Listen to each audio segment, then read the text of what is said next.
Съехали сразу. Как проблема, так сразу съехали. А как тут ходить? Так, деньги какой собирать? вопрос? Это И что? энергосбыт у меня не хочет принимать дома, да? Это Они грязь собирается, всякие здесь всегда да. вода стоит. Он Да, у вас начинает логичное течь. состояние, да? Поэтому Вот здесь... сейчас, например, А вы поедете, вот да, таком- хотите поехать насколько на это город, может который отразиться нас на принял, да? вокруг? Им сделали просто И всё, идеальную встанет визию. всё это, Им не нравится, как закреплена Может, да? какая-то Да. труба. Пластиковая труба одна, вот так вот А идет, еще? да, и нету штыря. И из Ну, этого как, штыря он нас не принимает. износ, Да, износ он по времени. не дает. А здесь посмотрите, что это творится. зависит, надо Здесь менять смотрите, или проваривать. трубы, пластик весь болтается. Вот так сейчас, же. да, мы что хотим сделать, да? И всё. Мы сейчас, короче, это все заактивим, да? Вот как раз.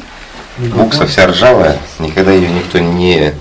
Вон, коррозия, ржавчина и подтеки. То есть это Это, да? износ.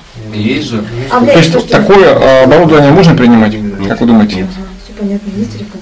То есть должен, по идее, приходить специалист энергосбыта, он все это должен осматривать, да? Да, составляет предписание, ставит сроки под замену или под ревизию.